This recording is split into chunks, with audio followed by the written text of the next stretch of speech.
All right, so I guess we'll begin today's reading session. This is the third of a series of reading sessions where we're cracking through the first part of The Science of Christian Economy by Lyndon LaRouche. This is the prison writings, the works that LaRouche had put together while he was in prison in 1991. It was published. As I had said before in a previous reading, and I'm saying this, everyone here knows this, but people listening at home on YouTube might not know this. When the FBI, when the deep state, is whatever you want to call this thing, cracked down on the organization that was created by the American economist Lyndon LaRouche, who passed away last year. When this crackdown happened in the late 1980s, and leading members were given crazy prison sentences of up to 100 years in prison for completely fallacious charges. It wasn't really certain in LaRouche's mind whether he was going to come out of this alive. And so what he chose to do was condense what he found to be the essential qualities of his thinking that he judged to have the highest value in his own discoveries throughout the 1950s, 60s, 70s. And he tried to condense it into a very tight, compact form, which took the form of 3 books that were compiled. Book 1 is In Defense of Common Sense. It's a short 12-chapter book, which we're currently reading. We're on chapter 7 today. Book 2 is called Project A, kind of a weird name, but the content is very much the same, and it's sort of a sequel. And then the third one is actually called The Science of Christian Economy. All 3 are compiled in this book that people watching can get on Amazon for $10. I believe there's a free one available if you know where to look on the internet. I don't know where to find it. Or you can pay a little bit more money and get a hard copy like I have. One of the key things that we're looking at, and I've made the point that I have found some of the greatest value in the philosophical outlook and epistemological method of thinking that I had found when I worked through this book over the years. I've been able to put it to use myself. I've made historical discoveries. I've made geopolitical insights and discoveries that I could say are built upon the tools that I discovered working through this. So I know that when applied, it works. It bears fruit. I've spoken to other people who have a very similar experience when applying their investigations and this method to various other domains of thinking. It is very interesting because it's not just LaRouche who came up with this out of thin air.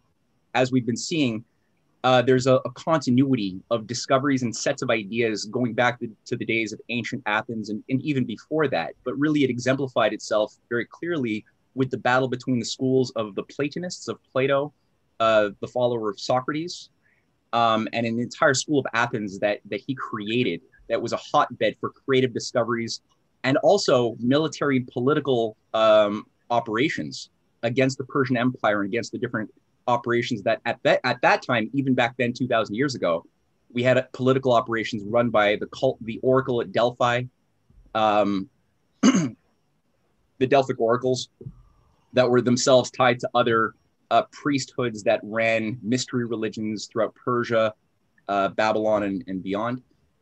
So there's an intelligence battle and epistemological warfare fight that's been going on for a long time. It involves the intersection of different fields of thought from science, physical science, biology, health, the arts, music, as well as economics. And so LaRouche has made a point that his success as an economist, as a forecaster, because not only was he a political figure, but he was also an economist and an accomplished one at that too. He was given awards from various governments over the years for his insights. But he made the point that it's because economics is a field of physical science that gives him the edge that a lot of the ivory tower academics coming out of Harvard, Yale, Oxford, Cambridge, wherever else, that they don't have. Because he said early on in the 1950s, when he first made his insights, that he was looking at what is it that defines human beings in a way which our species as a system can organize itself with different characteristics than any other species in the biosphere. We have similarities. We can adapt. We have genetic similarities to other species of monkey and rabbit and whatever else. But there's certain characteristics that are absolutely distinct to human beings. We've got 8 billion of us today on the earth. At the time that he was writing that, maybe it was 2.5 billion or 3 billion in the 50s. But the point is that variability, that ability to change our carrying capacity, is something which is contingent upon our ability to also cultivate genius, to create an environment and cultural fields that people, each generation, grow up and saturate and cultivate their souls in, such that you can maximize an increased density of creative minds, of Da Vinci's, of Mozart's, of Beethoven's, of Einstein's. If you can do that, then you can create ever more individuals who can make discoveries into the invisible laws of nature. And that also applies to the musical arts and the painting and sculpture and architecture as well. It's not just purely cold, hard science.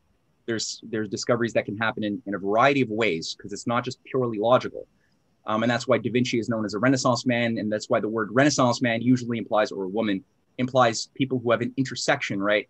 A mastery of a variety of disciplines. They don't seem to compartmentalize their minds into only one domain. Because they're looking at the universality. What is the principle underlying a variety of domains? And how do they, and they see generally these Renaissance people, as we call them, they tend to find their own identity in a higher process, which is moral.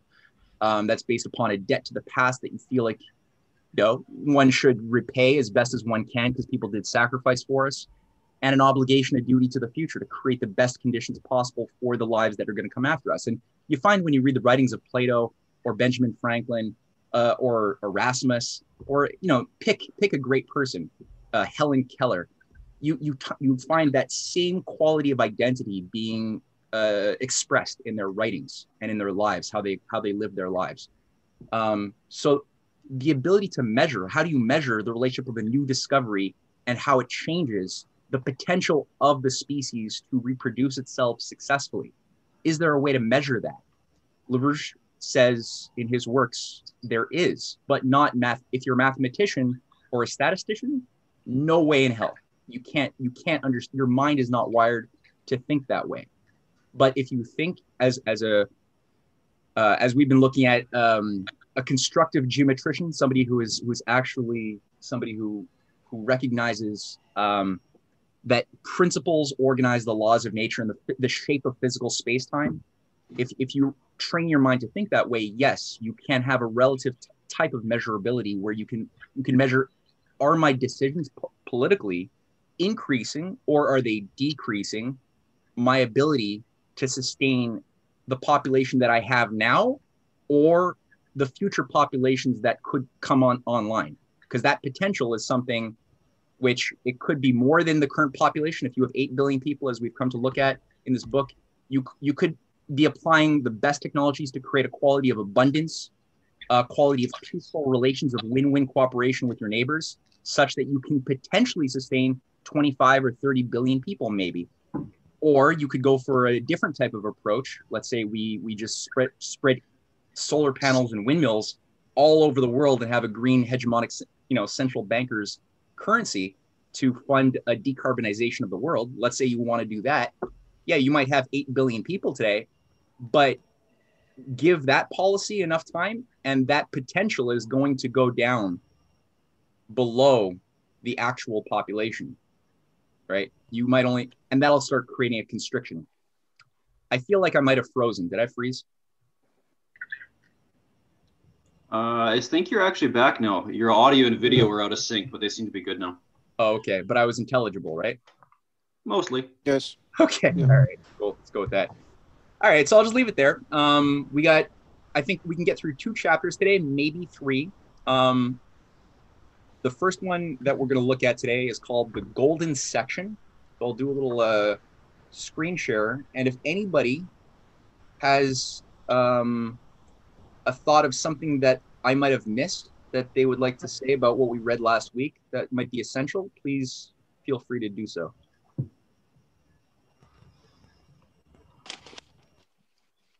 Jerry, Kwan, what do you guys think? Was that satisfying for people? Do you think people will be equipped to read or to listen in on the Golden Section, or is there anything that they might want to have in their minds?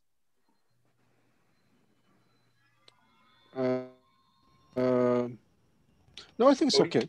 Yeah. Yep, that's good. Okay, Cody, Eureka, you guys are okay with that? Yeah. All right, cool. Sweet. So, who would like to be the first to read? I guess we're just gonna have one voice read the full chapter. So, who wants to read chapter 7? Yeah, I can do that. All right. I'll start. Okay. Okay, chapter 7, the golden section. Everybody hear me okay? That's Sounds good. Okay.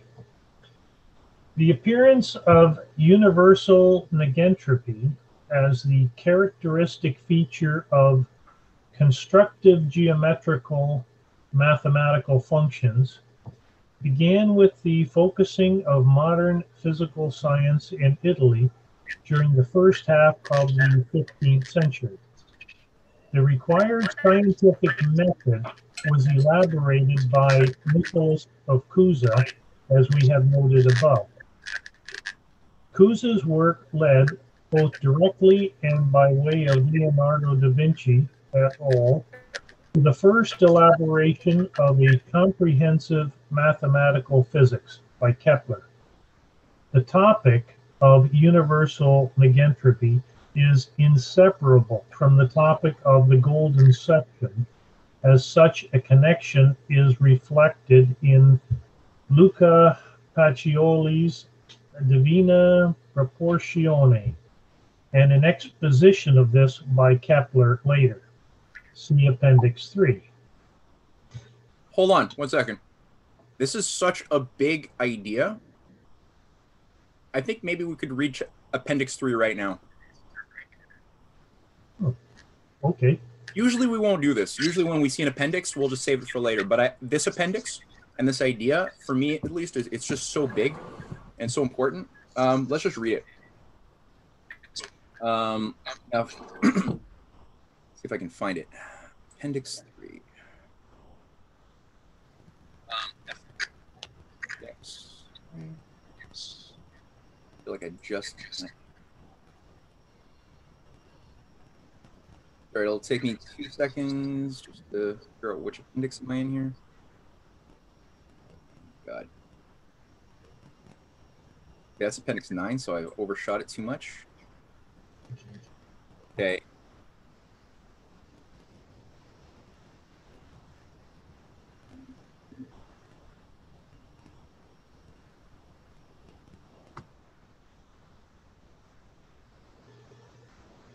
My God. 7, keep going. Forgive me, guys. I'm using one of these. It's a cloud document, so it's a little bit slow of got a bit of a lag. 5, getting closer. Next 4, okay. All right. Whoa, we just went from 5 to 2. There we are. There we are. Okay, all right. So this is just such an essential concept for this chapter to work. So we might as well just read it, get some images across. So yeah, Jerry, why don't you just read this section? Okay, Appendix 3, the golden section. Algebraic construction of the golden section.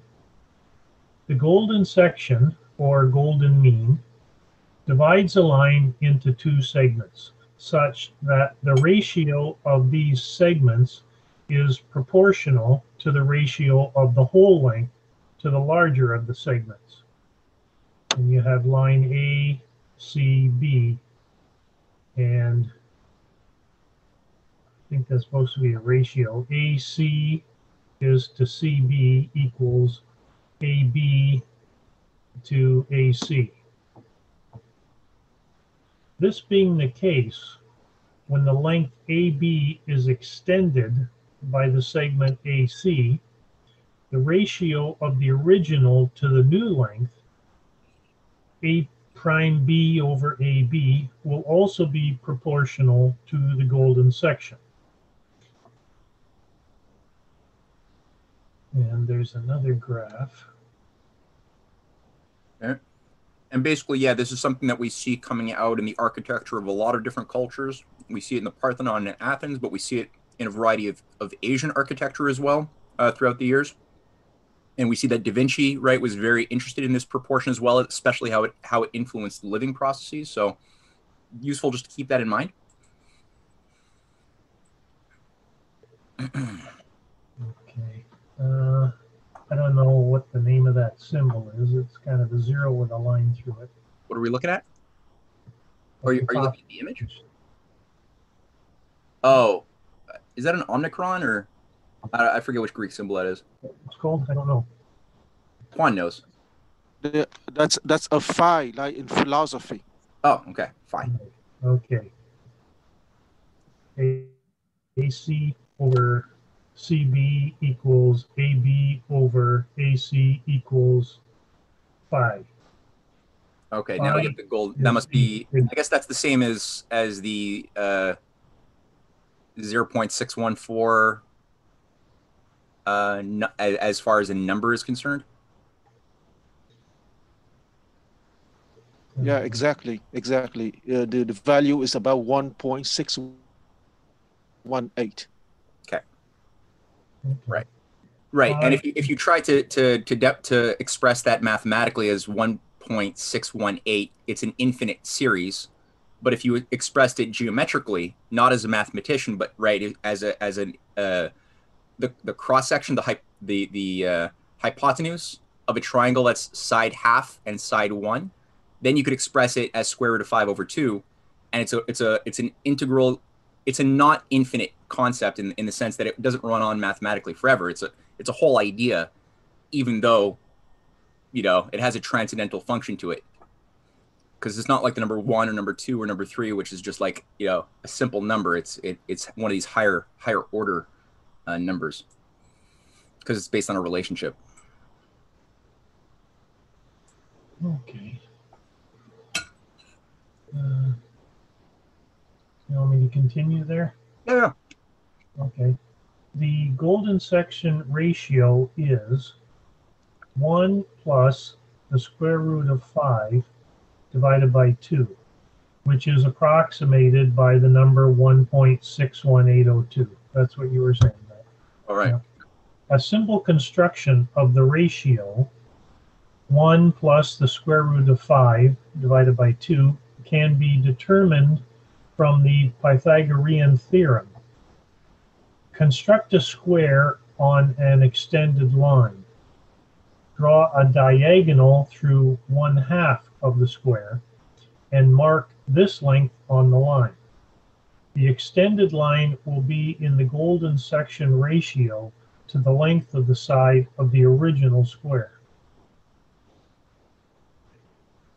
A geometrical construction of the golden section.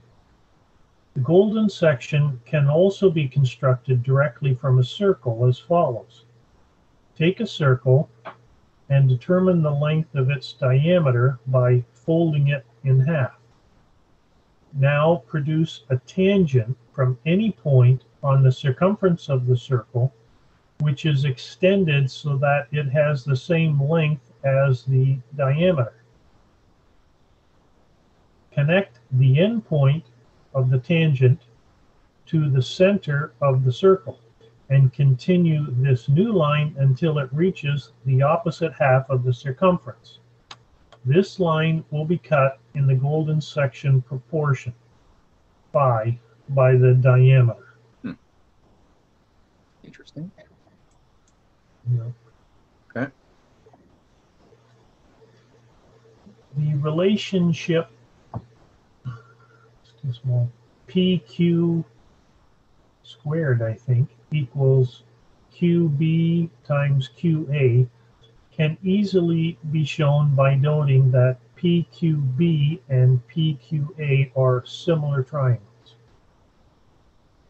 Okay.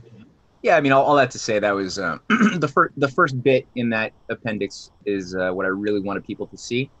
And just to say, you can cut a grapefruit in more than one way. So there's other constructive geometrical. There's not just one way to figure this out. You could have figured it out also by looking at the circle. All right, so let's get back to the main thought being developed here. What page were we on? Something like.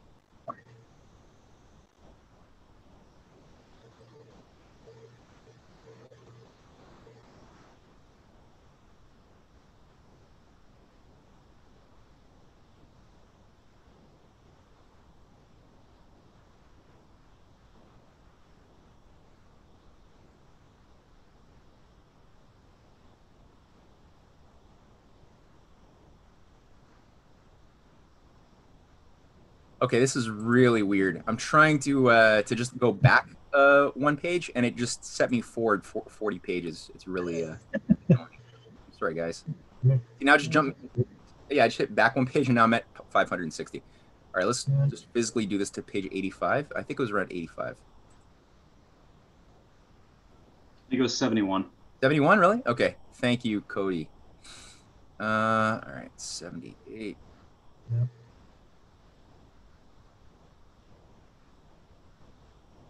All right. Yeah. Okay. Good. Go for There it. we go. Okay, we're back. All right. Okay, after seeing Appendix 3, the connection between the idea of universal negentropy and that of the golden section was made possible by Cousé's elaboration of a new basis for mathematical physics, as in initially is didacta ignorantia, the maximum minimum principle as the basis for a true non-Euclidean constructive physical geometry. As we have indicated in the section immediately preceding this, it is knowledge that there exists a method completely alternative to the deductive, which encourages us to discover the axiomatic quality of ontological assumptions embedded in the deductive method. Similarly, we are enabled so to recognize also the elementary ontological implications of constructive physical geometry. So we are enabled to think about science as a whole in a new, more profound, more comprehensive, and vastly more efficient way. Therewith, to the modern implications of the golden section. Cousé recognized already the central among the implied ontological features of his maximum minimum principle. He associated his method with a directed upward evolutionary characteristic of a noetic universe. Otherwise, his work on the founding of modern physical science made possible the work of his direct followers, such as Leonardo da Vinci, Kepler, and Leibniz. As soon as we recognize that each kind of mutually inconsistent mathematical method has an embedded exclusive set of axiomatic quality of ontological assumptions, we recognize that this exclusory feature is universal, quote, hereditary to it. This exclusory aspect is otherwise what is called the specific kind of self-bounded character of the physical universe, implicit in each specific kind of mathematical method chosen. Once we begin to examine a mathematics as an implicit physics with the foregoing in mind, we look at mathematics itself in a new way.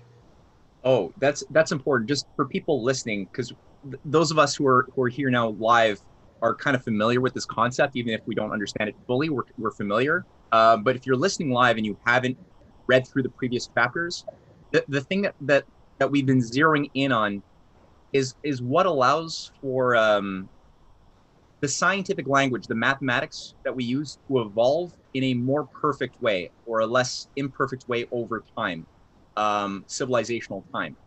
Because obviously the mathematical language that we're using to map onto the universe as we navigate our minds through an understanding of this thing called universe that we're born into, it's not the same today as it was 100 years ago before Einstein and Max Planck. And that mathematical language is not the same as it was 1,000 years earlier or 2,000 years earlier. So at every single moment, that's changing. But is it changing randomly? Or is it changing for the worse? Or is it changing for the better? If it is changing for the better, which is what I think most people would agree upon, how do we know what allows for the language to change for the better and not decay? Because it can also decay and degenerate.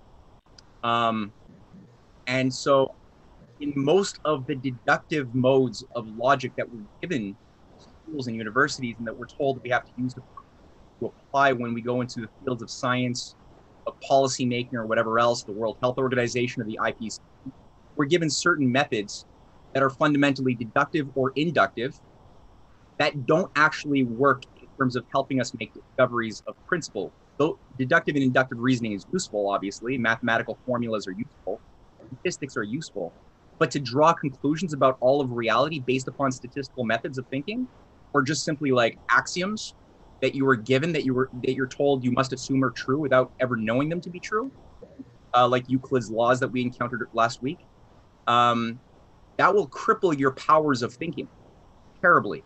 And you might end up doing things that run against both natural law as well as the interest of yourself and your species. So smart people could be induced to do very unsmart things that are highly immoral and dumb, and they don't even realize it. So one of the other things that we're zeroing in on throughout every chapter is what is that thing that allows us to make these leaps, to change one system for a better system. What is the nature of that eureka experience that allows for that scientific revolution to occur? And I'll just say that. So what is its nature? Rather than just accept that it happens the way Immanuel Kant might do, or another empiricist like Hegel might accept that these things happen, but they will say how it happens is totally unintelligible. You cannot know it. LaRouche in this work is saying the opposite. He's saying, no, it is very knowable, but not if you're binding yourself to these deductive, inductive modes of thinking. Then it's true. It is unknowable if you do that. So just to say that's the idea that is being conveyed. Is there an example of something where somebody can be convinced of something? You're talking like an intellectual who's convinced of something that's actually not true. You're asking, are there examples of that happening? Yeah. Do you have an example of that? Sure. I got a few, but I would say off the top of my head, try anthropogenic climate change. The idea that human CO2 is causing global warming to happen. It's generally, we're told it's a scientific consensus by the IPCC that everybody has to assume that that's true. But if you actually look at the empirical data, and I mean, this might be provocative for people listening, or I don't know if you've looked into this. It's not actually true. There's no scientific reason to say that human CO2 is in any way causally acting upon temperature changes, especially not towards a warming. But yet, if you want to be respected, you want to get published in academia, in mainstream science or policy making circles, you have to say so. Even if you don't believe it personally, you have to say so. That's one example I could think of, but there's many, many others. I don't know if that help? Yeah, that's good. Okay. That actually might be a good thought experiment for anybody listening right now. Think of examples in your mind where that happens. Matt, another thing you could maybe bring up is the zero-sum game assumption, that we have limited resources and thus we have no choice but to war against other nations over these limited resources. That's a good point.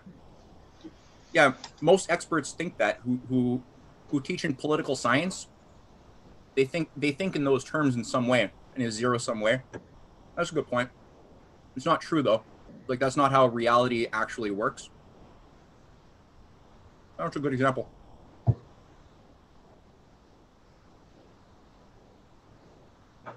you want to go for a third example somewhere, or do we want to read on? Okay. Read on. Good. Okay. Where were we? Once we begin to examine a mathematics as an implicit physics, with the foregoing in mind, we look at mathematics itself in a new way. Consider briefly, as illustration, the subject of prime numbers. There are two ways of viewing this phenomenon, one deductive the other based upon constructive geometry. The popularized and futile classroom view is that deductive view consistent with Leopold Kroneker's Kabbalistic faith in the magical self-evidence of the counting numbers. This deductionist view leads inquiry into prime numbers into a hopeless quest, seeking the non-existent end of the Orphic number theoretical labyrinth. The opposing constructive geometrical approach is exemplified by the successive work of Leonhard Euler, 1707 to 1783, Lejeune Dirichlet, 1805 to 1859, and Riemann, culminating in the Euler-Dirichlet-Riemann function for determining the density of prime numbers within an interval. The deductionists, obliged to concede that Riemann's function succeeds, ignore the means by which this function was constructed and instead use digital computers to test Riemann's function by deductive number theoretical standards. Those deductionists have learned successfully how to evade understanding anything of fundamental importance in respect of scientific method.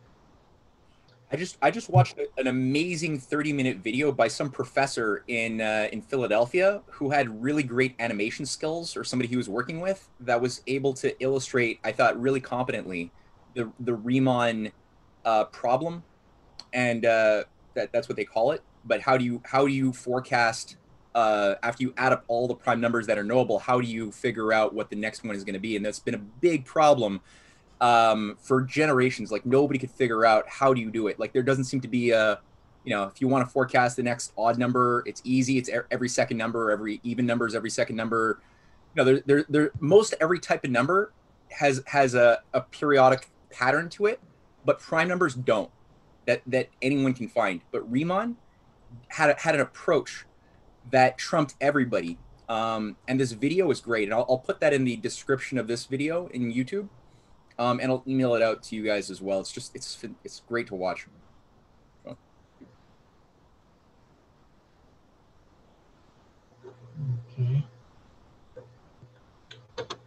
Okay. Riemann shows that the determination of the primeness of prime numbers belongs to that Gauss-Riemann complex domain, which is constructed on the basis of multiply connected self-similar spiral action. Similarly, we have other forms of crucial experimental quality of phenomena which bear upon the axiomatic incapacities of the deductive method. For example, using Euclidean geometry, construct an intelligible representation of the necessary existence of a regular heptagon. It cannot be done in that geometry, but is easily accomplished in an elementary way in a constructive geometry based upon multiply connected self-similar spiral action. The most crucial phenomenon of the Euclidean domain in geometry is the golden section. The significance of this is forced to our attention by the fact that it is not possible to construct more than 5 species of regular polyhedra in Euclidean space, or in a constructive space based upon triply connected circular action. Of these 5 regular Platonic solids, only one is truly unique, the 12-sided dodecahedron. The other 4 are simply derived from the constructed dodecahedron. See figure 7a to 7b. The construction of both the solid dodecahedron and of the equal regular pentagons which form its faces is determined by the construction of multiply connected circular actions characteristic golden section. Right.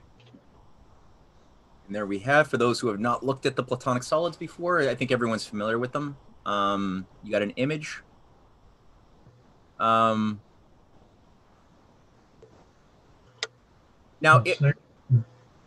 Go ahead. One thing worth proving, and maybe, you know what, that's one thing to think about. Take a note. Next week, I'm going to ask, has anybody been able to figure out why there can be no more than 5 without cheating by asking Google? But how can there only be 5 and nothing more of these things called these Platonic solids that have the characteristic of equal faces, equal internal angles, and that fit in a sphere with their vertices touching the surface of the sphere? And think about, what does that say about maybe more of reality as well, that you cannot conceive of anything more than that, although you could try. So can we prove that that's the case? Maybe not.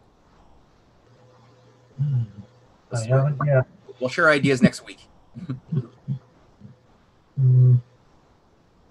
And there's a little cross section of the face of the dodecahedron, right? Of the which requires the golden section to be discovered. Oh yes, at the bottom. Yeah. The pentagon, the ratio of A to B is the golden section. Yeah. So with that, you can construct the pentagon, and from there you can deduct the dodecahedron, which is all pentagons. Okay. Also worth doing is purchasing a good quality compass. So if you guys are able to go on Amazon and buy that, or go to the store, just pay for not a dollar store compass, but a good quality compass, and a basic little ruler, because it's going to be good to play around and see if you can construct for yourself with your own, powers of hypothesizing some of these basic shapes and work out some of the stuff he's describing in words. Constructively, Okay. This shows us that both Euclidean geometry and the physical space-time of triply connected circular action share a corresponding limitation. We say thus that such spaces are finite, externally bounded in reality, but self-bounded too. These evidences, such as prime numbers, the regular heptagon, and the Platonic solids, express discontinuities setting off the internal world of these geometries from the larger universal reality in which those geometries are situated. Hence, those geometries taken as a whole are finite. Since they are bounded by singularities, which have no constructible, intelligible representation within those geometries themselves, those geometries are made finite by means of external bounding. However, inasmuch as they cannot reach to encompass their own limits with intelligibility, they are self-bounded up to a limit virtually just short of the externally determined bounds. Okay. What we require as a true mathematical physics is a method which defines our physical universe as finite and bounded, but such that those bounds are constructed as intelligible representations by the method of that same comprehensive mathematical physics. In that quest, the golden section has a special empirical significance. The startling physical significance of the golden section was elaborated by the circles of Leonardo da Vinci.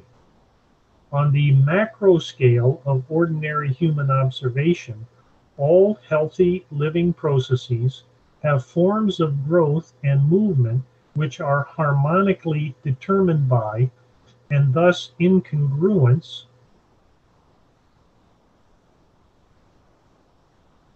with the harmonic ordering subsumed by the golden section.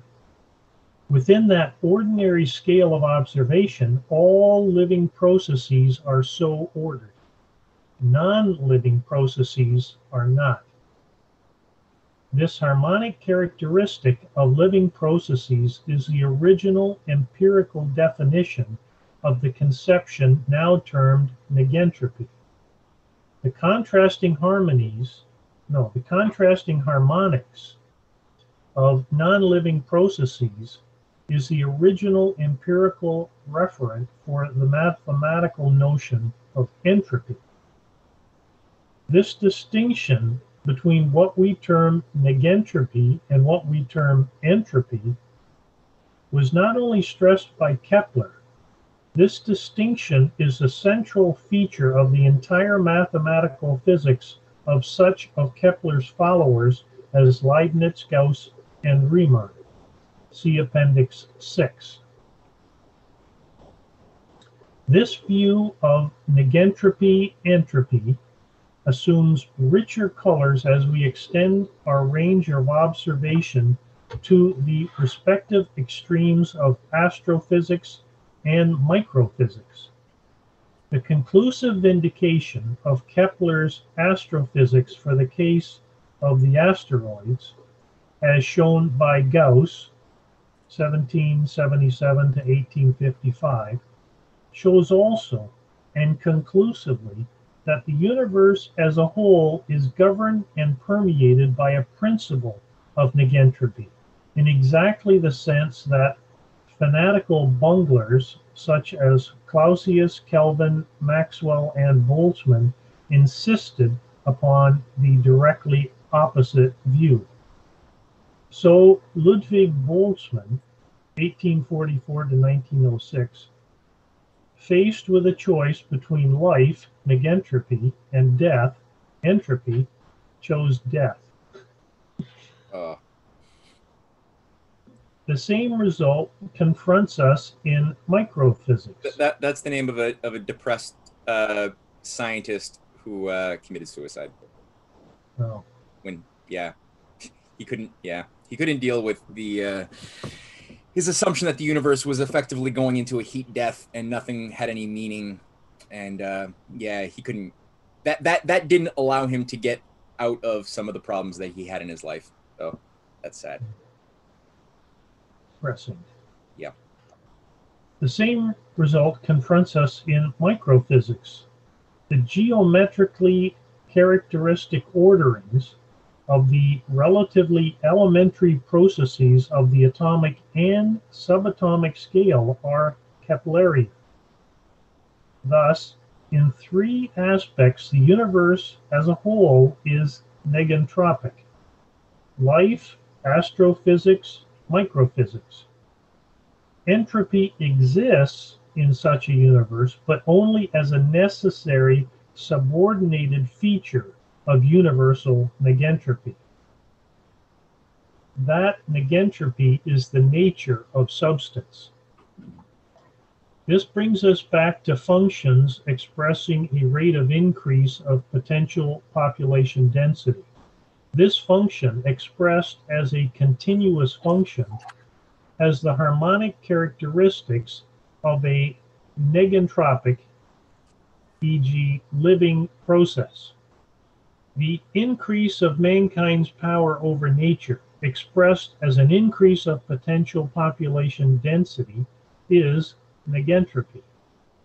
To locate the source of mankind's gain of negentropy, we must investigate the source of scientific and technological progress. So we pick up again our scrutiny of Kant. All right. All right, these are some fun ideas. Is there any question that anyone might have or a thought that they want to contribute based on what we just looked at? Are people generally comfortable with the terminology of entropy? Like, are we comfortable with that idea?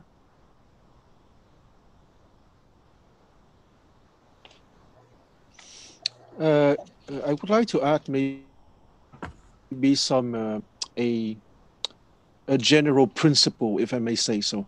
Yes, please.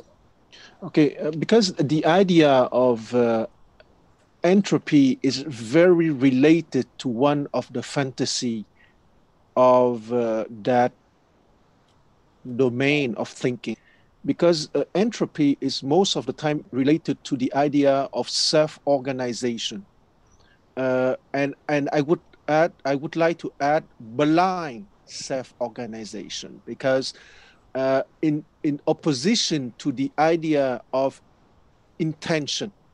Okay, so I think that modern science has been very much under the thumb of the idea that you put together some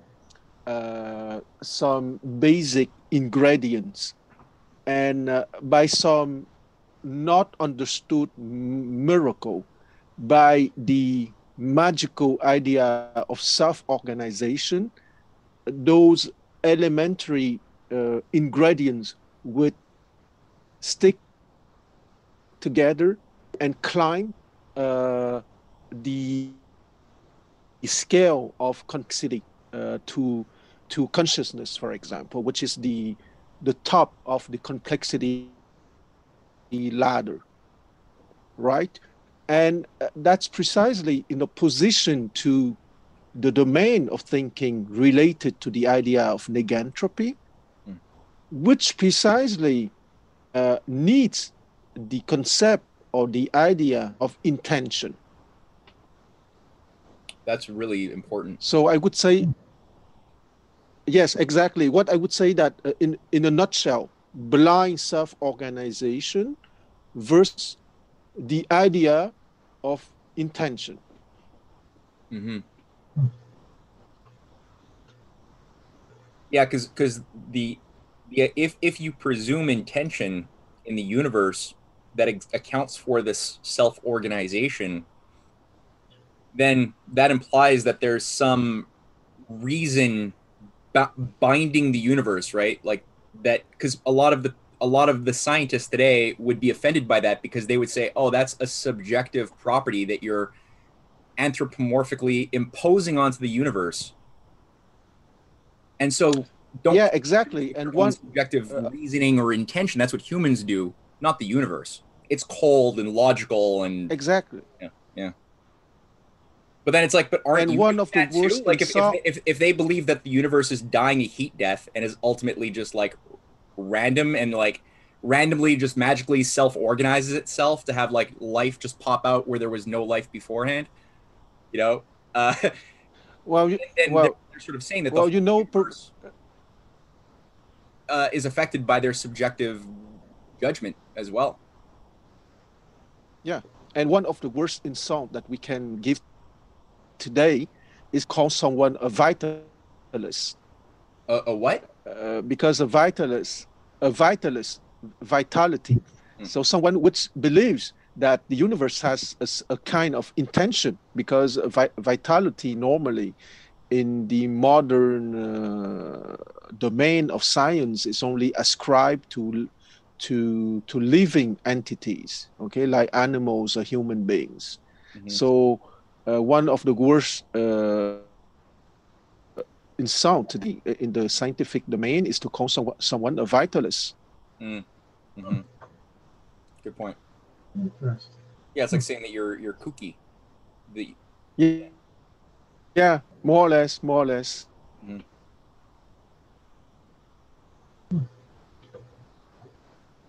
Right, because yeah, most modern scientists would it allow that life only exists in a material way here on this earth, but most of the universe, like 99.99999% of the universe is dead. It's like devoid of life. It's just like atoms hitting each other and dark matter, whatever that is, that we can never explore it, because it's just so. But what if life is not what they think it is? What if there's a principle of life that saturates every part of the universe? Even the parts that seem to be dead might actually have a quality of a life principle as a principle permeating all of it.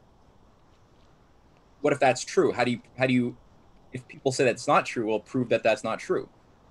Why does the golden section exist within the organization of orbits of planets around the sun. If the golden section is something which we find unique to life, why do we find it in atomic scales? We see that proportion arising in seemingly, what we thought of as dead atomic proportions as well, or the organization of molecules in snowflakes, like we have there, footnote 1, see Johannes Kepler's On the Six-Sided Snowflake, which was in 1609. This is like an essay that Kepler produced while he was discovering his first two laws. He wrote this amazing essay on the nature of the geometry of the micro universe, which many say started in a serious way the school of modern microphysics. And he spent a lot of time looking at the golden section's occurrence within that world too. So it's very, very, very fruitful way of thinking about things. Now we have a choice. We could read Appendix 6, which goes into Kepler a little bit more in detail, or we could read Chapter 8 on U.S. economy. What do you guys? Either one works. Either one works fine. So I'm open to either one. Does anybody have an instinct or a desire to either continue looking at Kepler and this line of thought directly, or do we want to shift gears into the Chapter 8?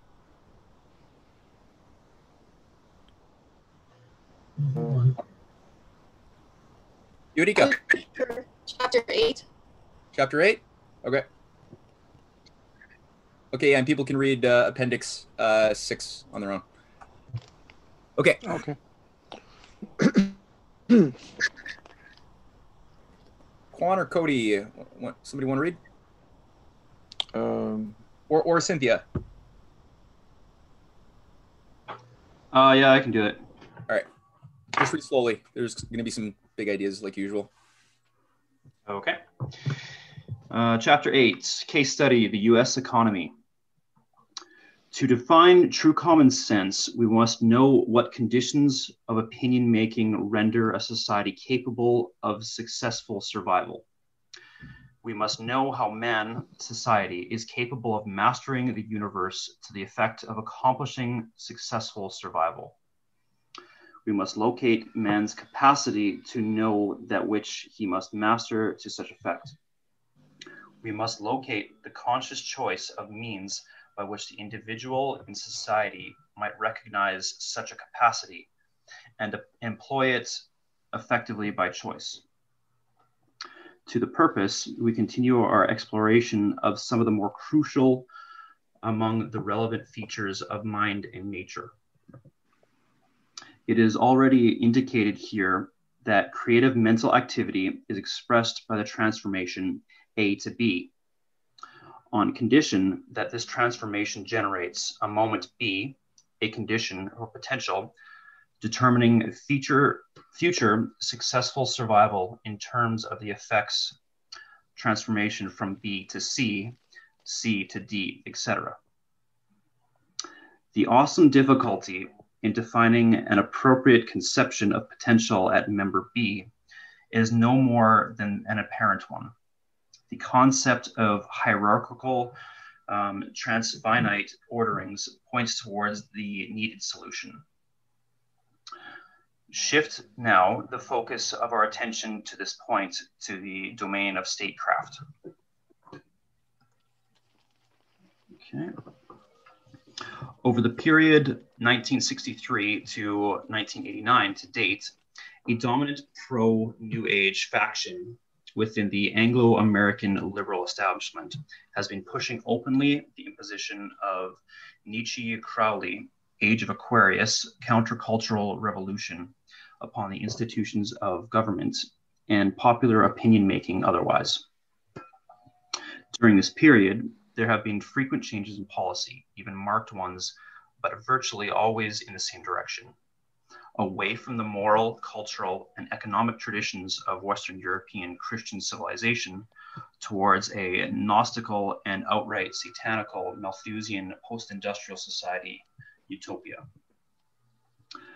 Let us treat the political philosophical standpoint of President Kennedy's investment tax credits, incentives, and aerospace crash program as the characteristic of moment A. Let 1961 equals A and 1967 or 66 to 67 fiscal year represent B. From the downward entropic transformation of T from A to B. That's transformation from A to B. President Lyndon Johnson's adoption of Malthusianism and takedown aerospace brought the US economy to a lowered rate of real growth than under the prior Kennedy policies. More important than the rather disastrous changes Johnson made during 66 to 67 was the accompanying change in direction of US and Atlantic policy shaping. Civilized standards for policy shaping were replaced by the revival of Gnostic religious dogma in its guise of environmentalism and consumerism. So with rare exceptions, which proverbially prove the rule, human survival depends relatively less on society's policies of the moment and absolutely upon the choice of policy shaping direction. View the economic process as such in the foregoing terms. For purposes of discussion, let us identify two consequences of moment B. One, the objective, the physical changes in the economic process during the course of moment B, and the other, the synchronized subjective state. During some point within the continuation of moment B, the policy in operation since the beginning of B will have produced some effect. The mind must respond to this effect. So we must consider what the physical effect will be and also the variable way in which the mind might react to this physical effect. On the later account, the philosophical characteristics of that variable mindset show their decisive bearings in determining successful survival. We are near to defining the true common sense.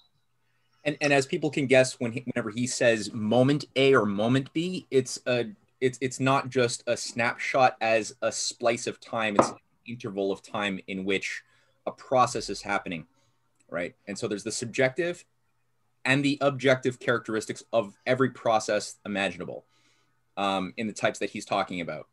So it's not to think about it mechanically as like this causes this in a linear sequencing. It's a more dynamic approach to thinking about these words of moment A becomes moment B, becomes moment C, and how is it that we're responding, the individuals within the system, how are they responding to those changes?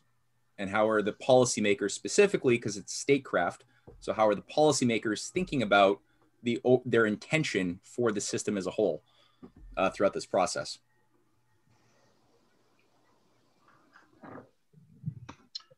Good. Yep.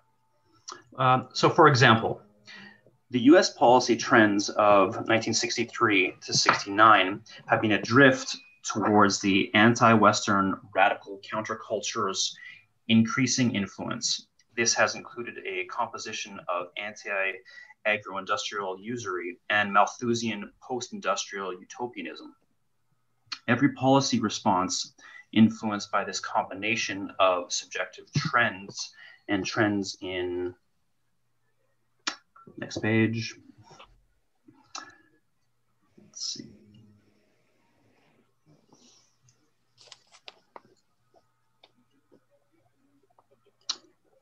Yeah, my computer's taking a while to switch pages here. Oh, are you not able to see the screen share that I'm doing? Because I have the book up here on Zoom.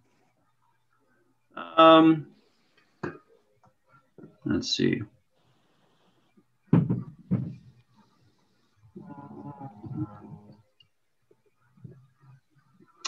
Anyways, I got my own to go. Okay, practice must be towards the effect of, oh wait, I think it jumped several pages ahead. We're on page 82 right now. There we go. Practice must be towards the effect of collapsing the society physically, entropy, and of fostering a deepening immorality and cultural pessimism in the population. How might the twofold determinism be expressed to the purpose of constructing an intelligible representation of our continuous function of potential population density? Consider the next, the definition of creative mental action as seen from the vantage point of the cited Kantian paradox. Creative mental action is expressed most simply as the singularity which is characteristic of the transformation from A to B. Another definition of that same singularity is that which Plato causes the Socrates 469 to 401 BC of the dialogues to name my dialectic method. For example, the method represented by each of all Plato's dialogues, the dialogical method. Examine this dialectic method.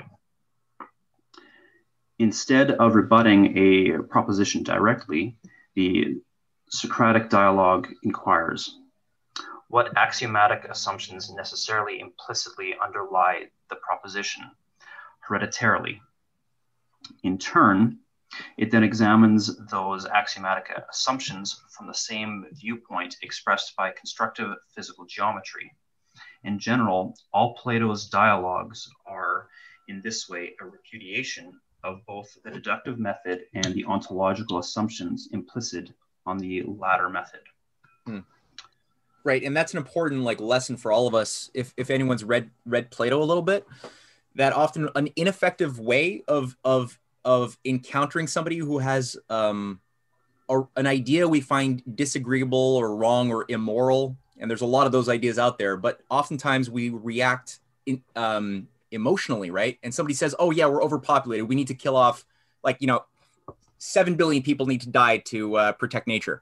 Or you might find some variant on that viewpoint, and you might react saying, no, that's stupid. We could fit all of the world population into a quarter of the state of Texas. That might be a useful thing to know, that actually, it's true, we're not really overpopulated when you think about it from that perspective, but really, if you were Socrates, you would ask the question, well, oh, you think that, why do you think that that's the case?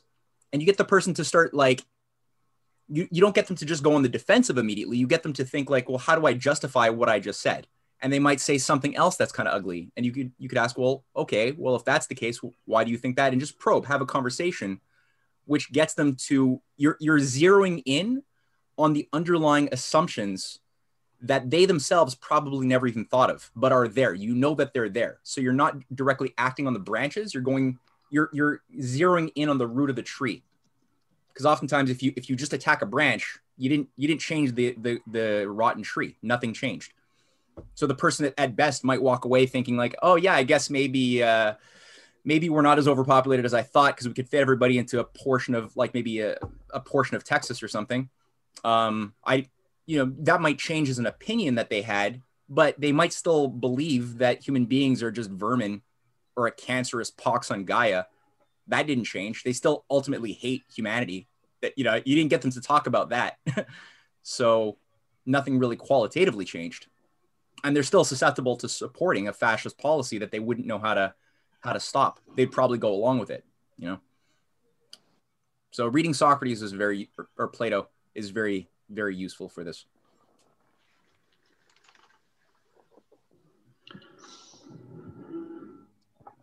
Plato prompts the Socrates of his dialogues to affirm that any conception constructed by means of the dialogues were adequately represented and more by the suitable physical geometric construction.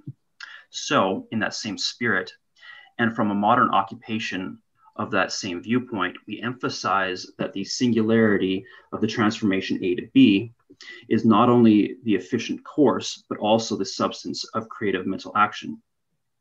Refer to either online of the Kantian paradox.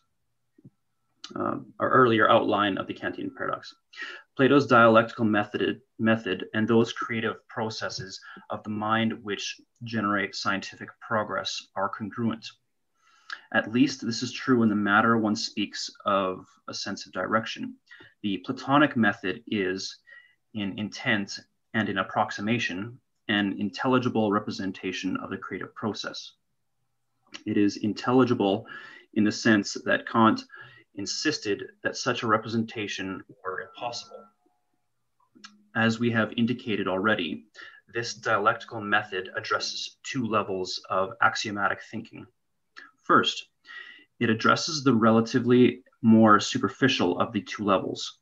In respect to deductive modes, this signifies the necessarily implicit set of axioms and postulates underlying the proposition. Respecting constructive method, this signifies the choice of constructive principle. On this level, the mind is, at best, designing the future crucial experiments which might overturn theorem lattice A. On the second, relatively deeper level, this same dialectical method addresses the assumptions necessarily subsuming both deductive and constructive views of physical geometry, and also governing the choice of one over the other. It is the class of assumptions which are subjects of this level, which corresponds to policy shaping assumptions. The first level is the generation of a set of transfinite orderings, a hereditary principle subsuming by ordering a set of hereditary principles. From the deeper, higher ordered of these two levels, the following are to be emphasized at this juncture. All deductive systems are entropic, as we have noted already, and all constructive systems satisfying the experiment of Nicolas of Cusa maximum minimum principle are implicitly negentropic, but also subsume the generation of entropic subphases of such negentropic processes. Consider a simple illustration from the pages of Physical Economy as follows. At first impression, an increase of potential population density. Wait, just quick. Quan or Jerry or somebody else, do you want to just say for anybody listening, just quickly, the minimum maxima principle and why that might be considered? You don't have to say why it might be negentropic, but just what is that?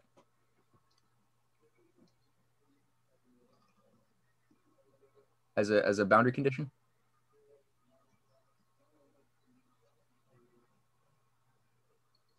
If not, I can do it, but. Oh, Quan, I can't hear you. I see you've been speaking, Quan. Yeah, you're all right. That's okay. Let's say that in a very small nutshell is action for the maximum effect. Yeah, exactly. So yeah, any system where you have the character where you have minimum input, maximum effect output, and that could be a soap bubble, right? It could be you could see it in any physical curve. We've already looked at a few. We're going to look at more in the next chapter, but anytime you have a physical curve, like an orbit of a planet, you have this characteristic of at some point, you're going to have the planet moving at the fastest and the closest to the sun. And at another moment, you'll have it moving at the slowest and the furthest from the sun, the causal nexus of motion. You got anywhere you look, you'll tend to find it. And you'll also find entropic processes too that are deductive. The question is which one leads which? And LaRouche is obviously saying it's the anti-entropic one that leads the entropic one, not the other way around, which is what most systems analysts today would say is true, or people who believe in, artificial intelligence, for example.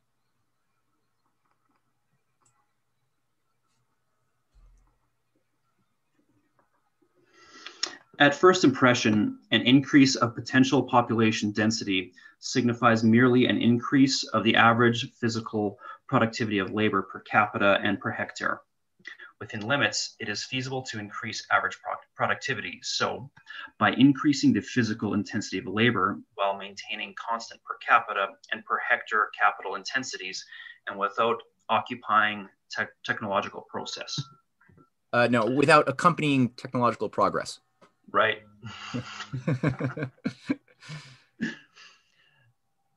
However, over a longer term, the result of such improvement in average productivity is a collapse of productivity.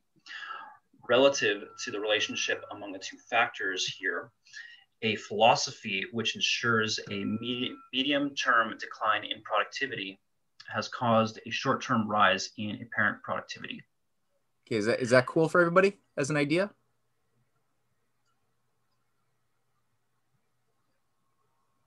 Eureka, is that make sense? You're on mute. Sorry. Yeah? Okay.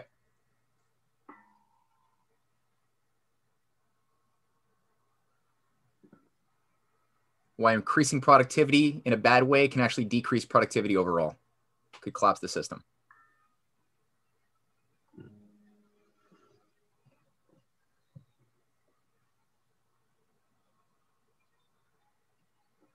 It's like there's a story, that famous story of Isaac Newton when he was the warden of the mint of the Bank of England, and they wanted to increase coinage issuance at a certain point, and his approach was not to introduce new technologies or new techniques of producing coins. It was just to make the machines work faster. So they produced, like more coins, but then you had a massive increase of people like losing their fingers. Like he had everybody like working on double time. So he had like tons of injuries, and it was a disaster.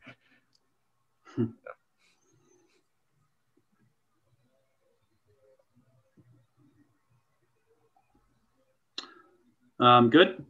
Yeah. The use of physical intensification of labor as a substitute for satisfying those constraints of increased potential population density, which we listed earlier, is a retrogressive policy of practice over the medium to longer term. It is, in fact, an entropic policy shaping practice. Thus, if transformation from A to B is this entropic form, then the desire for improved nominal productivity at moment B will prompt an analogously and entropic transformation from B to C, and so on. The austerity policies of Schacht under Weimar Germany created Hitler's Nazi it's supposed to be Hitler's Nazi regime. There's some littered typos throughout this document. Oh, I'm like, yeah, who's Hyder? That guy seems terrible. The austerity policies of Schacht under Weimar Germany created Hitler's Nazi regime in just this way. The continuation of Schacht's entropic conditionalities policies under the 1930s Hitler regime produced the mass murderous Nazi slave labor system. So U.S. support for IMF conditionalities policies today projects mass murder rates which are approaching rates 2 decimal orders of magnitude greater than anything which the Nazis either did or of which they are accused, even by most preferred German haters. If only in abstraction, every transformation of the form T to B, or T from A to B, has 2 moments: the ostensible immediate change in rate of increase or decrease of potential population density, and the character of the implied policy shaping trend under which the momentary development has occurred. That policy shaping trend will determine how the society will react with policy innovation to the practical methods of moment B.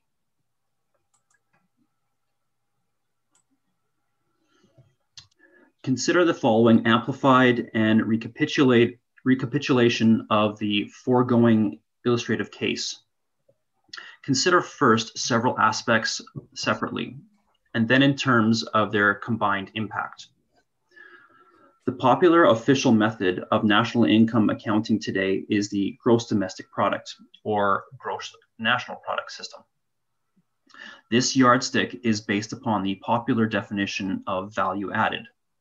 the price of that marginal ration of accrued sales income after deducting exports, accrued earnings from imports, cost of materials, supplies, machinery, equipment, tools, maintenance, semi-finished product, and services that are purchased from either other nations or simply other enterprises. Under certain conditions, USA GNP data, although corrupted, was useful. The data was made available to the US federal government, and other data available from different sources was designed to mesh with the national income accounts definitions used by the US government. The United Nations Organization sponsored GDP system used by other nations was more or less compatible, provided one understood the leading built-in fallacies of the value-added system. One could use the data with the proper caution. The reliability of GNP and related data became to erode approximately fiscal year of 66 to 67 under President Lyndon Johnson. The situation grew worse over the following decades. The federal government and Federal Reserve System resorted more and more to the sort of political cosmetics, which ordinary mortals would prefer to term faking the statistics. During 1983, and especially since the beginning of 1984, the report of US economic recovery has been based upon wildly faked, virtually useless data. Despite the growing margin of fakery in GNP statistics prior to 1983, the federal agencies faked their data in a fairly consistent way. There was sufficient consistency that one could adduce meaningful quarterly changes in annual trends. Although the absolute values of government statistics were false, the margin of arbitrary error was increasing gradually from year to year, and therefore meaningful trends could be detected and forecast. After 1983, the fakery of data by the Federal Reserve and other agencies became so wildly arbitrary that no meaningful trends could be adduced from their data, and real physical economy hidden behind the fraudulent statistics published. Since 1970, especially since the inauguration of the Trilateral Commission from Jimmy Carter as president, the US real economy has been collapsing without interruption. There has been some variation in the rate of collapse, but there has never been a year which the collapse did not continue. Since 66 to 67, in fact, no economic recovery has occurred within the USA. And this is useful where you see sometimes these these graphs showcasing the last 40-year period, where you just see like a constant devolution, a decay of infrastructure, which collapsed. You know, we were spending like 1.5% GDP on infrastructure maintenance and improvement up until 1968, 69. And then that collapsed like 0.1%. Like we just totally neglected it. And like and you could see that these graphs like also co-charting the loss of factories and manufacturing jobs from like 48% of the workforce 45 years ago in manufacturing to today it's like 15% or less. So that collapsed. And then you see these growths of like services, like consumer services and financial services over that same trend, where everyone is now just looking at the aspect of the economy that's only consumption and service and not the actual creative, productive part of the economy. They stopped looking at it. So you can see that that's been a constant trend for 40 plus years straight. And so when people say, oh yeah, there's an economic crisis today, the economy might collapse, they're thinking stupidly about it having been caused by COVID-19 or, you know, maybe like the corporate debt bubble or something. And they don't see that, no, this has been growing. It's been collapsing this whole time as a bubble. And now we're about to get the pop of it. Like the pin is about to go in, but this is not caused by last year or even 10 years ago. This is a lot deeper than that. So then what is the cause of it? It's this, there's something that changed in the paradigm that LaRouche is sort of zeroing in on. in the late 60s, early 70s, after you had all of these assassinations happen throughout the 60s of JFK, his brother, Martin Luther King, other European leaders as well, who were like fighters for industrial growth and ending colonialism. So you had a mass wave of coups and assassinations, and then a new paradigm was brought online when something happened. I could say I don't want to talk too much about that because you'll find out like the more you read this stuff. Okay. But yeah, and it's that shift towards this consumer society cult that focused on defining production and development around purely like quantitative terms, like he described, of like, making more happen, but no more introduction of new technological advances into the system. That was outlawed. So we're still using the same rail technology today that as we were using in the 1950s, whereas, or the oil pipeline, raw materials, gas extraction and stuff like that. It's just extracting more to turn it into money without an actual idea of why are we still using the same techniques today and the same energy sources today that we were using 50, 60 years ago, when we have all of these superior forms that that have been blocked, that have not been permitted to be introduced into the system. So things like that happened.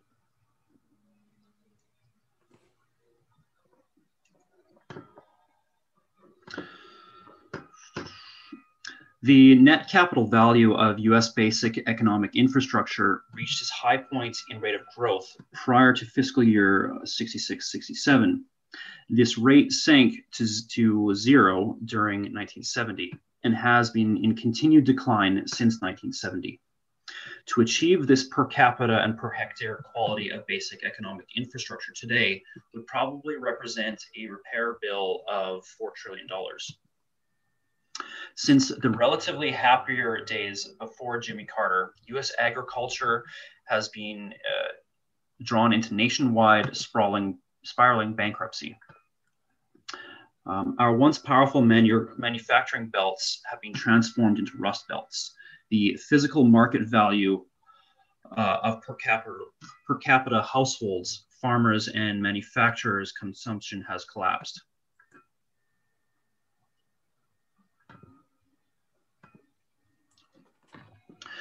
What has grown apparently is per capita financial income, largely as growth of indebtedness and looting of all combined categories of income by debt service charges. It is drug trafficking revenues combined with cancerous forms of parasitical expansion of financial industry income, which is the chief source of nominal growth. So we have the case that in physical terms, the USA has been collapsing since 1970 in per capita and per hectare potential and output, while the GNP has grown greatly on balance. The difference between collapse of per capita physical productivity and growth in per capita nominal GNP is a margin of fictitious growth, fictitious national income. This brings us to the crucial point. Those who are managing US economic, fiscal, and monetary policies are seeking to optimize GNP by emphasizing the growth of margins of fictitious income, as is consistent with dedication to the post-industrial utopia. Thus, that which optimizes fictitious income is deemed success to each relevant problem. As challenge, the policy shaping response is to modify policy to the effect of increasing the growth of fictitious income. The emphasis of fictitious income is rather obviously an entropic policy. Since GNP counting is linear, all policy shaping under the influence of GNP-style national income accounting is also entropic to that degree. It might be the case that the promotion of some military or other relatively broad-based investment in technological progress might offset the entropic influence of GNP-style policy impulses. Monetarism and all consistent expressions of Adam Smith's 1723 to 90 dogma of free trade are inherently axiomatically, hereditarily, entropic policy impulses. Their predominance ensures economic ruin if tolerated sufficiently long. So any economic policy emergent from the transformation from A to B has a two-faceted effect.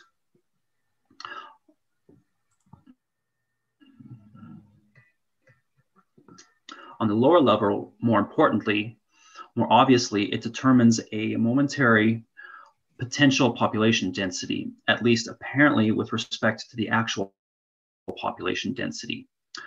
On the higher level, at the same time, it affects the philosophy of the policy shapers in ways which must tend to govern choice of policy during the transformation from B to C, and so on. In other words, in respect to the transformation from A to B, we must consider not only the changes in what we think appearing between moments A and B. We must consider also the changes in how we think, the efficient present and future effects of change in how we think.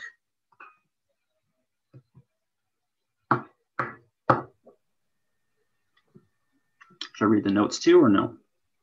No, I don't think you have to. I mean, for completion's sake, why not? Or here, I'll just read.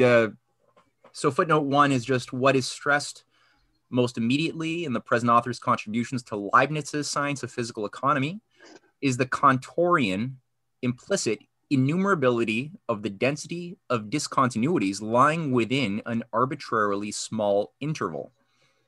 The second footnote is more in relation to what we just read on GNP and the collapse of the economy, where he says here from late 1979 to the close of 1983, the International Newsweekly Executive Intelligence Review produced a quarterly economic forecast based upon the LaRouche-Riemann method. And I've seen some of these forecasts with my own eyes. They're huge documents that LaRouche's organization was producing every quarter, like several hundred pages each, a lot of data, and it was being used by a lot of policymaking circles, both within the US and abroad. Yeah, very impressive work was put into these things.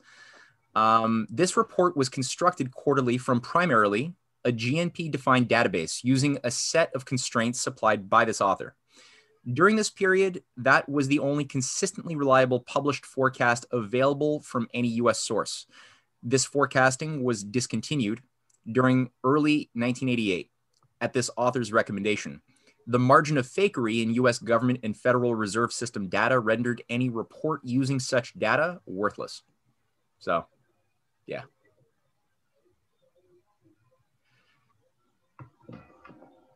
We have time for one more chapter, and this is a juicy chapter before we hit our 10 p.m. limit. Any parting thoughts or questions regarding the U.S. economic case study that we just read? Yeah, they were talking about comparing this system of like loss of life to like Nazi Germany and how it's going to be catastrophic. What are they basing that on? Well, I won't speak for the author in this particular case, but what I can say, have you ever heard of this book called Confessions of an Economic Hitman by John Perkins? Yes, kind of referring to what they used to do in South America. And Africa. To overthrow governments and that sort of thing. Well, more the aspect of, because the overthrowing of governments only occurred when the government was resistant to IMF conditionalities or World Bank conditionalities. It was that part of it that's more interesting, because why would they want to resist IMF and World Bank loans? Don't they want loans? Don't they want money? And it's like, well, when you look at these conditionalities, as John Perkins points out really well, is that they're designed to crush the actual real economy of the nations and make them neo-colonial, not only debt slaves, but physically completely dependent upon private corporations and financiers of the West. That was calculated. And John Perkins clearly makes the point that this was rigorously thought through, how the self-replicating cancerous debt was going to be introduced, how they would crush, they would ensure that the loans would not be permitted to go towards,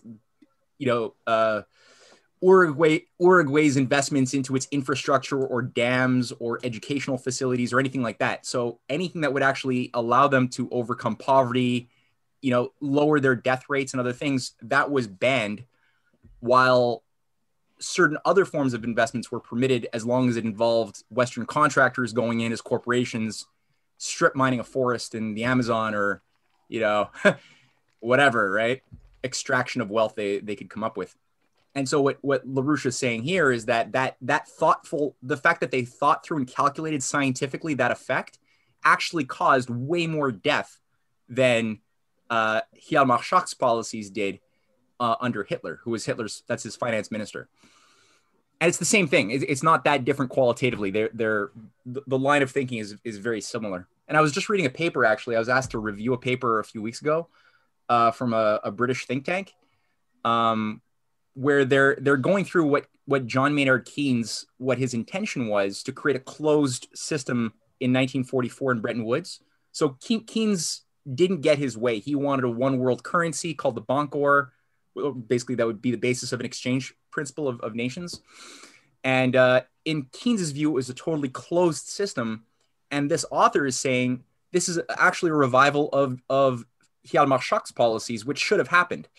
And he's like unabashedly not even apologetic or embarrassed that he's like advocating Schacht's policies, because he says, yeah, Hitler was bad, but Hjalmar Schacht's his economic policies were smart. So just to say, like, there's not a shift in thinking from Nazi economics to what the IMF and the World Bank have been doing, and what these guys want to do even more aggressively, under this Great Reset.